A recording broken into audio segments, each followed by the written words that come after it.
Hello everyone. विज्ञान में आज हम करते हैं वृक्क यानी गुर्दा, गुर्दे की संरचनात्मक और कार्यकारी यानी काम करने वाली इकाई के बारे में पढ़ेंगे। ठीक है, तो देखिए बच्चों, जो वृक्क यानी गुर्दा होता है उसके अंदर जो काम करने वाली इकाई होती है उसका नाम होता है वृकाणु। वृकाणु, इसको हम नेफ्रॉन भी बोलते हैं। नेफ्रॉन इंग्लिश का वर्ड है नेफ्रॉन। तो वृकाणु होता है बच्चों, बहुत बार पेपर में पूछे जाने वाला क्वेश्चन है ये। 1 नंबर का भी पूछा जाता है और 4 नंबर में भी कई बार आता है ये। तो वृकाणु के बारे में आज पढ़ेंगे हम, नेफ्रॉन के बारे में पढ़ेंगे हम। ठीक है, तो वृकाणु क्या होता है? वृक्क में, गुर्दे में काम करने वाली इकाई होती है। तो वृक्क की बात करेंगे बच्चों, हम गुर्दे की बात करेंगे, किडनी कह सकते हो आप। उसके अंदर कैसे हमारा ब्लड यानी हमारा रक्त कैसे शुद्ध होता है, या कह सकते हैं कैसे छाना जाता है, छानने की बात करेंगे। तो आपको ये तो पता है हमारा जो गुर्दा है, गुर्दे के अंदर ही हमारा यानी वृक्क के अंदर ही हमारा जो खून है वो छाना जाता है। तो बच्चों, उसके अंदर छानने वाली जो इकाई है उसका क्या नाम बताया? वृकाणु। वृकाणु। तो बच्चों मैं एक बात बता दूं, एक किडनी में 1/2 मिलियन, 1.2 मिलियन वृकाणु होते हैं। 1 मिलियन में 10 लाख होते हैं, तो 1.2 को 10 से मल्टीप्लाई करवा देंगे तो 10 से गुणा करवा देंगे तो 12 लाख। ठीक है, 12 लाख एक के अंदर होते हैं बच्चों, एक के अंदर होते हैं, एक किडनी में, गुर्दे में होती है। तो इसकी संरचना हम करने वाले हैं बच्चों। इसकी संरचना हम करेंगे, किसकी संरचना? किसकी? वृकाणु की। वृकाणु जो होता है उसकी हम संरचना करने वाले हैं। टॉपिक है हमारा वृकाणु की संरचना। वृकाणु जो होता है वो कैसा होता है दिखने में, ये करने वाले। चलो बच्चों देखिए, जो वृकाणु होता है उसकी संरचना में सबसे जो पहला भाग होता है बच्चों, वो कप के जैसी संरचना होती है। कप जैसा उसका स्ट्रक्चर यानी संरचना होती है। इस कप को क्या बोलते हैं? एक वैज्ञानिक था, उसका नाम था, उसके नाम के पीछे इसका नाम रखा गया है। उस वैज्ञानिक का नाम था Bowman, sir William Bowman. Bowman संपुट कैप्सूल, संपुट, बोमैन संपुट, संपुट यानी कैप्सूल, बोमैन कैप्सूल इसका नाम है बच्चों। बोमैन संपुट इसका नाम है। उसके नाम के पीछे संपुट होता है, कैप्सूल उसके पीछे इसका नाम है। ठीक है, समझ में आ गया? ये वाला होता है, पहला वाला हो गया। अब क्या होता है देखिए ध्यान से, इसके बाद में क्या होता है बच्चों? इसके बाद में एक नली निकलती है, यानी जो कुंडली जैसी होती है। यानी कुंडली क्या होती है? कोयल कहते हैं, जैसे ना एक उलझी हुई सी संरचना कह सकते हैं। वो संरचना इस तरह से आप बना सकते हो उसको। ठीक है, इस उलझी हुई संरचना की मैं बात करूंगा, तो ये उलझी हुई संरचना, इसका नाम भी मैं आपको बताऊंगा क्या नाम है। ठीक है, इस उलझी हुई संरचना, इंग्लिश में भी नाम याद करेंगे इसका, दोनों में करना जरूरी है। ठीक है, ये उलझी हुई संरचना आपको नजर आ रही है। इसका नाम होता है पीसीटी। देखो इंग्लिश में एक बार इसका वर्ड मीनिंग इसमें करेंगे, एक बार इसका नाम है, आप इंग्लिश में याद करना है एक बार इसको। पीसीटी का मतलब होता है प्रॉक्सिमल कॉन्वोलेटेड ट्यूब। ठीक है, प्रॉक्सिमल कॉन्वोलेटेड ट्यूब, एक अब हिंदी में कर लेते हैं। समीपस्थ, समीप है ये, समीपस्थ कुंडलीकार नलिका, देखो बिल्कुल आसान है, समीप है ये इसके बोमेन कैप्सूल के, इसलिए इसका नाम समीपस्थ हो गया। कुंडली के आकार की है ये कुंडलीकार हो गया, नली के आकार की है तो नलिका हो गया। समीपस्थ कुंडलीकार नलिका नाम है बच्चों इसका। समीप है ये, निकटतम कह सकते हैं, निकट है ये। इसको और शेप दे सकते हैं, थोड़ा सा घुमाएंगे बच्चों इसको, देखो एक बार ऐसे ऐसे घुमा देंगे बस। ये कुंडली के आकार की है बच्चों, कुंडली के आकार की है। इसके बाद में बच्चों क्या है, एक वैज्ञानिक का नाम था, उसने वैज्ञानिक के नाम के पीछे उसने उसकी खोज की थी तो उसका नाम नीचे लिखा गया है। उसके नाम के पीछे ही इसका एक सिरा और नजर आ रहा, आपको नीचे की तरफ मैंने निकाल दिया। इसका नाम है लूप ऑफ हैनले, हैनले का लूप, हैनले का लूप। ये हैनले नाम का साइंटिस्ट था, वैज्ञानिक था, उसके नाम के पीछे इसका नाम है बच्चों, हैनले लूप। ठीक है, दिखाई देगा होगा, लूप सा नजर आ रहा है आपको ये नीचे वाला। अब देखिए इसके बाद में एक कुंडलीकार की और संरचना होती है बच्चों, कुंडली वाली होती है। देखिए इसको भी हम, इसका भी कुंडली वाली है, ये दूरस्थ है, दूर है ये, दूरस्थ, दूरस्थ कुंडली कार या कुंडली कह सकते हो, कुंडलीकार नलिका। कुंडली का मतलब कोयल होती है जो तार की, तांबे की तार लपेटने से जो बनता है, कुंडलीकार नलिका।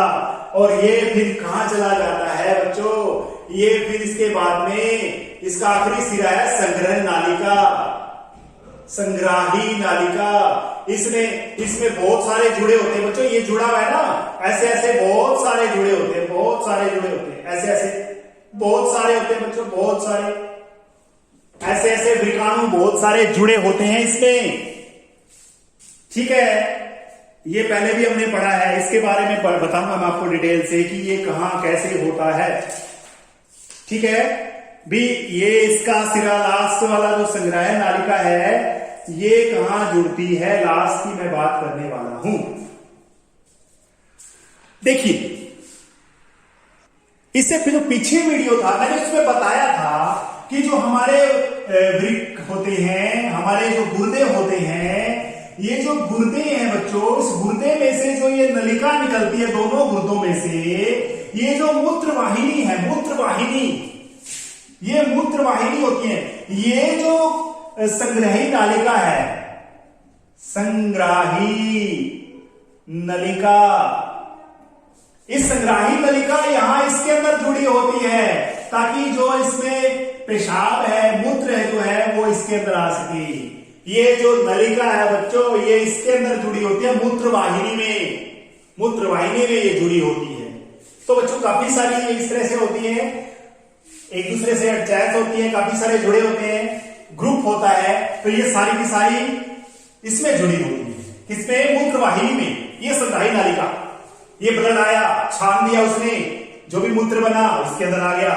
ठीक है, ऐसे होता है। अब इसमें ब्लड कौन लेके आएगा, कैसे लेके आएगा, ये सारी की सारी बातें मैं इसमें बताऊंगा मैं आपको।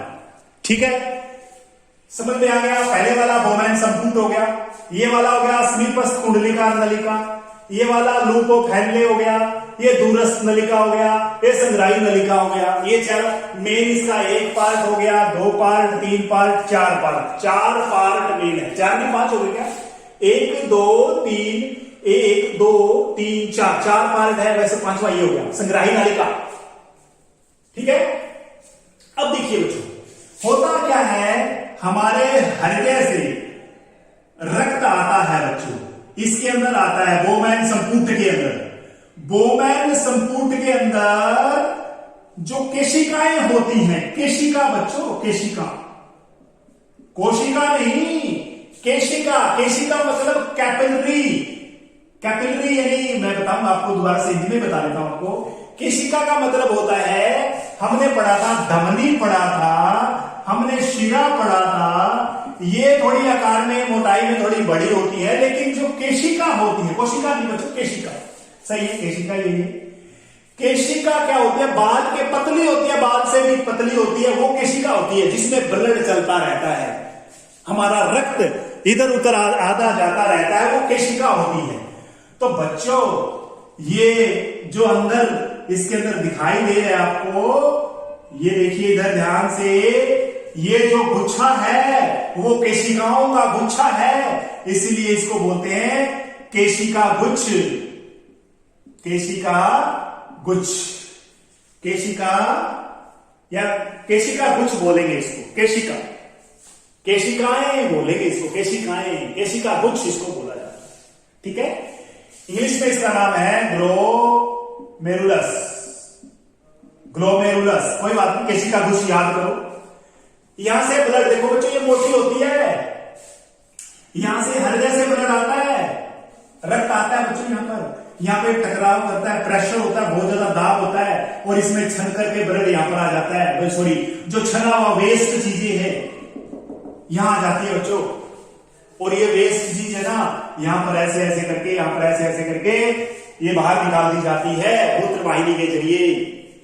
ठीक है, लेकिन बच्चों कई बार क्या, जैसे हमने ये छान दिया, इसमें क्या होता है, कई बार ग्लूकोज, लवण, ठीक है, और मूत्र तो बता ही दिया मैंने, ग्लूकोज, लवण, मूत्र, और साथ में क्या कह सकते हैं, जल, ज्यादा मात्रा में जल की बात करूंगा मैं, ज्यादा मात्रा में वो यहां पर चला जाता है हमारे ब्लड में से, जो हमारे शरीर में वापस लेके आना है, हमारे शरीर में वापस लेके आना है, क्योंकि वो छन गया जल्दी से, मतलब प्रेशर ज्यादा था तो छन गया, तो वापस लेके आना है। ठीक है, वो याद करना है बच्चों। देखो एक बार मैं बता देता हूं, इसका नाम क्या है जो ब्लड को अंदर लेके आई है, इसका नाम याद कर लो बच्चों, वृक्क धमनी की शाखा है ये, वृक्क से संबंधित है, वृक्क धमनी शाखा है ये, वृक्क धमनी शाखा, ये भी वृक्क धमनी की शाखा है, क्योंकि वृक्क से संबंधित है, धमनी है ये ब्लड लेके आई, ब्लड को छान दिया गया, फिर छन के ये आ गया, इसमें ये ब्लड साफ आ गया बच्चों, ये ब्लड साफ हो गया। अब इसमें नाइट्रोजनीकरण, जो नाइट्रोजन का वेस्ट है या फिर मूत्र है, वो छन करके चला गया। लेकिन मैंने क्या बताया, कुछ ऐसी चीजें भी छन जाती हैं जो हमारे शरीर में काम की होती है दोबारा से, पानी जैसे आपको पता है गर्मियों में क्या होता है, गर्मियों में ज्यादा मूत्र नहीं बनना चाहिए, तो वो पानी वापस लेके आना है हमारे शरीर के अंदर।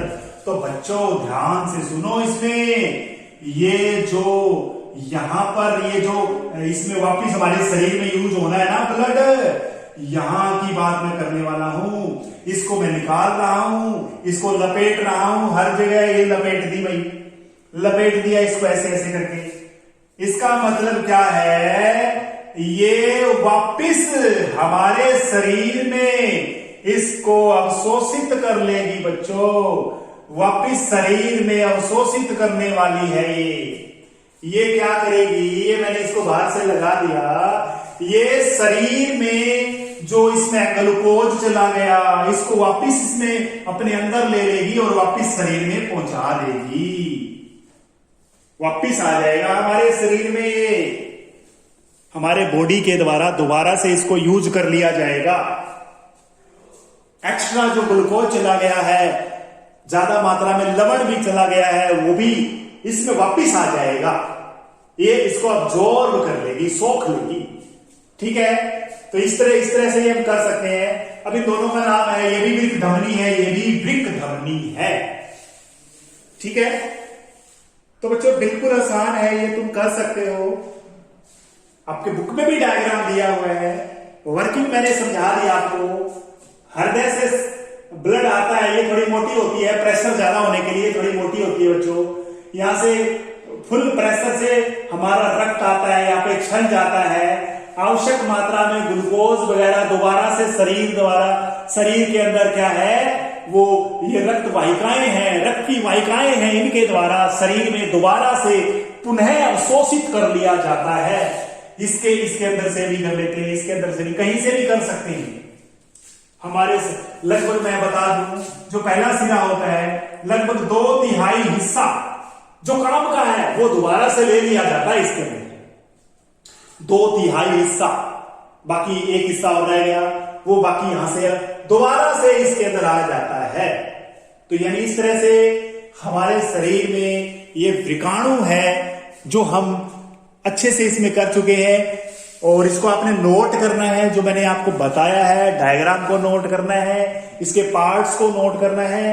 और कल यानी इसके अगले वीडियो में हम क्या करेंगे, आपको इसकी जो वर्किंग है वर्किंग में इसकी सेंड कर दूंगा, आपने अच्छे से समझना है उसको। फिर भी कोई समस्या है तो मुझे मैसेज करना है। थैंक यू बच्चों।